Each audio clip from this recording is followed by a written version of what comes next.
Hi friends, welcome back to my training series. Week 14 of doing this thing. Thanks a lot for sticking with it. It's been fun hearing from those of you who think this is a fun series. Thank you for all the encouragement. I really appreciate it. I hope everything's going well for you, and I hope you're hanging in there. This last week was a little bit of a harder one for me. There was a lot of emotions, and a sick dog ended up kind of getting in there to disrupt the normal routine. All that and a 50K. So let's get into it. Monday was a rest day, and honestly, I don't even remember Monday now. It's been quite a week. On Tuesday, my assignment was 70 to 80 minutes of easy running with 6 to 8 20-second strides in the last third of the run.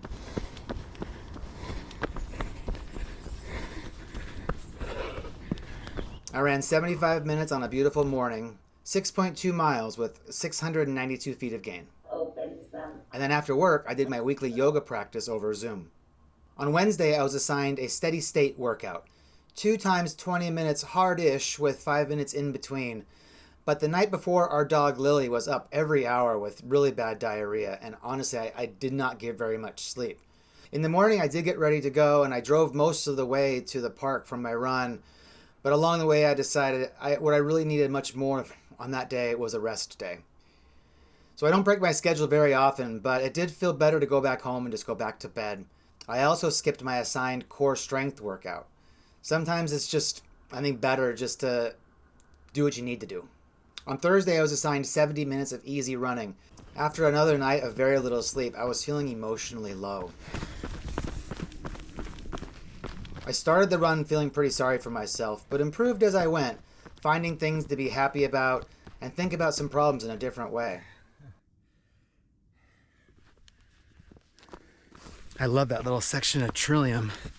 My mom really likes that flower. So here's one. They're so pretty anyway. I just like seeing them.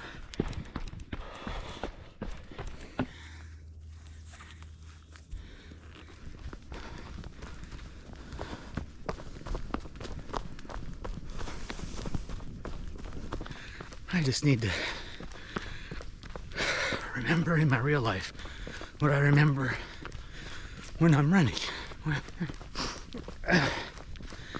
Just forward, 1 foot in front of the other. You don't have to be perfect. You just have to make progress.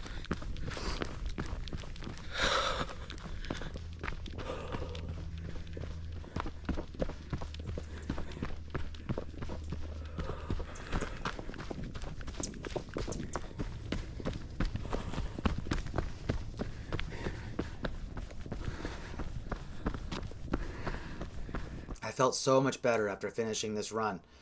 I ran for 75 minutes and got in 5.6 miles with 738 feet of gain. I had hot yoga planned for the afternoon, but Lily was still having some distress and she wasn't eating, so the vet asked us if we could come in and have her get looked at, and ended up causing me to miss yoga. In the days since, Lily has been taking her antibiotics and her probiotics like a champ. She's so good at taking her medicine, and so she's feeling a lot better now. On Friday, my assignment was an easy 40-minute shakeout run. I ran super easy on a neighborhood loop and got in 4.3 miles. On Saturday, I woke up early and left at 3 a.m. to drive across the mountains to the east side and run the Ancient Lakes 50K. 3, 2, 1. Thank you all for running. We'll see y'all quite a bit. Did you just consult your diary about my calf? Yep. Calves.com. It's a good one. I brought the pack that I plan to use for the start of Cocodona to practice carrying a whole lot of water. So far, so good. The pack is comfortable and worked well for carrying the water weight, but I still have room to improve, I think, on how many chest bottles I carry and how I keep the water accessible during the run, so I make sure that I drink enough.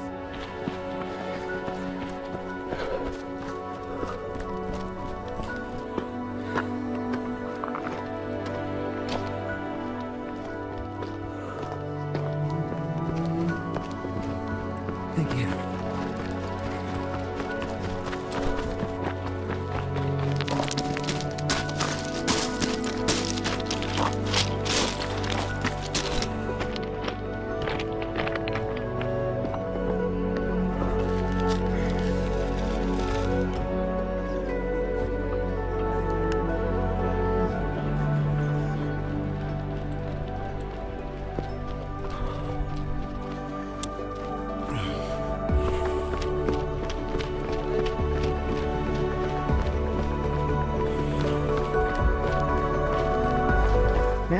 beautiful down here.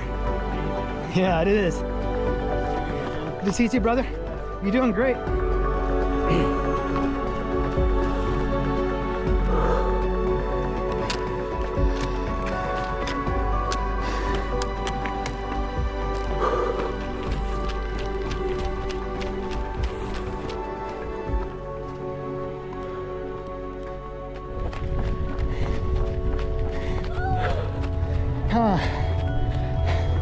Yay!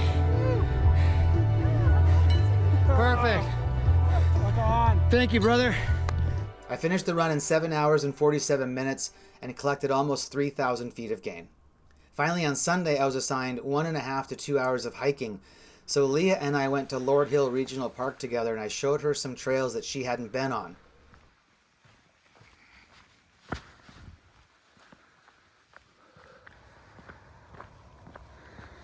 We hiked for an hour and 43 minutes, moving 3.9 miles with 545 feet of gain.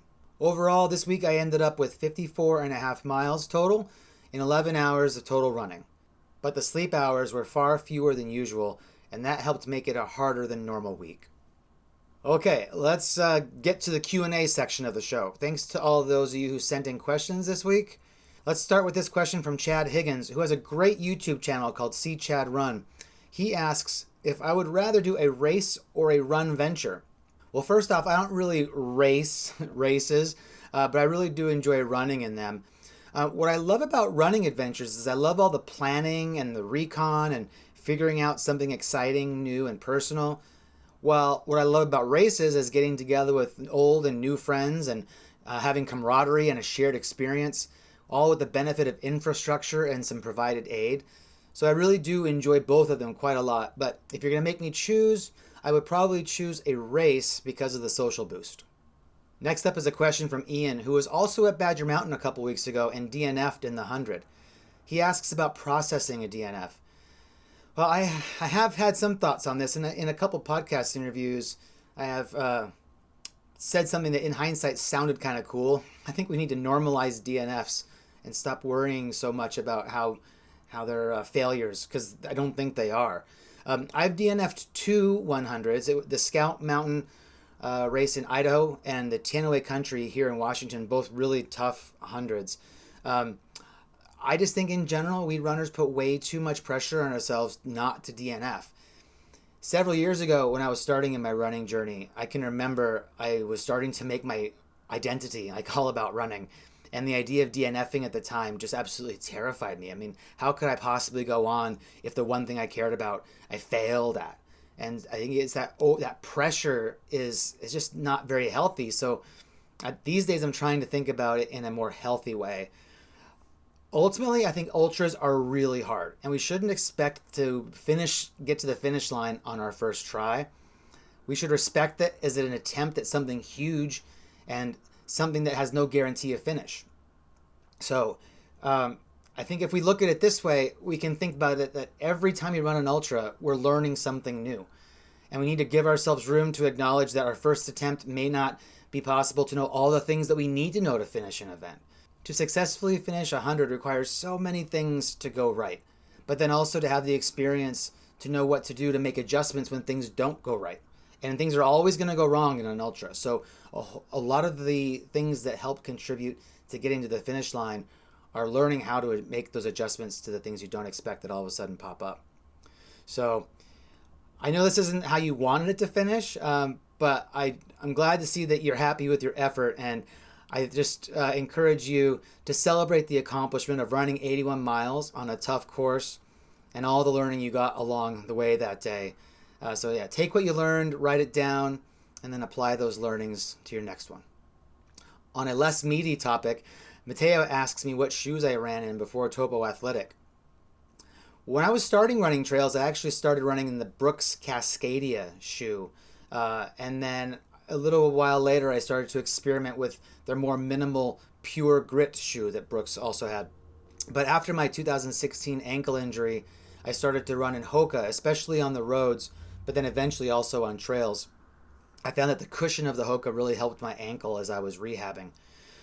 In 2019, I did try getting into ultra, and ran in them for several months, including in the Zion 100 in 2019. But eventually my Achilles just didn't want that anymore, and so I mostly stopped using zero drop shoes. And since the summer of 2019, I've mostly run in Topo with a few Hokas mixed in for some extended road running. Okay, Shannon writes that she's looking at doing a 100-miler next year, but the idea of rebuilding each year is pretty daunting, so wonders about running volume when not training. My first thought was, I think it's been a long time since I was not training. Doing 200s in the spring really does keep me moving through the winter time. But I have had opportunity to have extended time off, and I agree that the feeling of rebuilding fitness can be frustrating. So while I do sometimes miss long times off, I also do like keeping things moving throughout the year.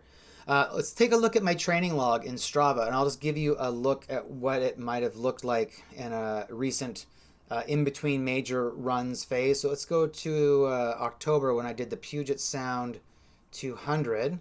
So after that event, I took most of the next week off. I went on a really easy group run, went on a walk, a couple easy runs, so a couple of really, really low weeks, and then started kind of getting back into it with 20 miles-ish and some miles in the teens, and then low 30s, upper 20s, again some 20s.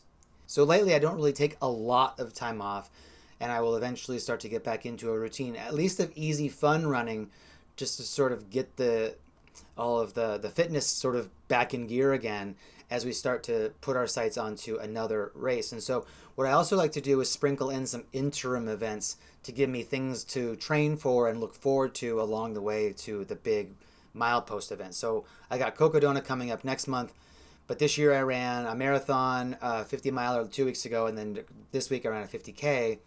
Along the way, training sort of for each of those things, just giving me something to set my goal on and to think about as I'm running, instead of constantly training towards the big thing. Having the interim events helps me and helps with the fun and motivation throughout the year. Finally, Hyburu asks what I think about on my training runs. During my training runs, I usually listen to podcasts, and I try not to be afflicted too much by thought. I like to just try to turn my mind off and focus on the physical task as much as possible, but once in a while I do kind of drift away from whatever I'm listening to and maybe start thinking about a problem or some question that I'm having. Even just this week on Thursday, I felt like getting out on the trail really helped me think about some of the things that I was having some issues with and think differently about the problems, and it really helped me feel better in the end. But for the most part, I really just listen to podcasts, and I find that the familiar voices in my head are enough for me to not really be thinking about too much. Now, during events, I also don't listen to podcasts. I generally listen to pretty much nothing during an event. Maybe late in the night time, I might turn on a podcast just to sort of while away a couple of hours. But for the most part, I just sort of experience the sounds of wherever I'm running through during an event. But it is kind of funny that sometimes during events, little pieces of a song will get stuck in my head. Maybe like just a couple lines from the chorus of a song, but I'll just loop that over and over in my head for hours. And I don't necessarily know the song. I don't necessarily know the words that I'm singing, but yeah, sometimes I get little fragments of music stuck in me. And I feel like that's about as close to thought as I get sometimes during a big event. All right, so yeah, not too much thought happening here. All right, everybody, thank you so much for your questions this week. If you have any questions you'd like me to answer in my next video, please put them in the comments below, and we will have another Q&A section in next week's video. Thank you to all the channel members. Really appreciate your added support of the channel this week. I got a nice comment from somebody who joined so that they could watch one of my member videos about how to split routes in CalTopo. I'm glad that was helpful for you, and thank you very much for subscribing to become a channel member. The extra support is definitely appreciated. So that's it for now. Thank you all for watching. I hope you have a great week. I'll see you next week.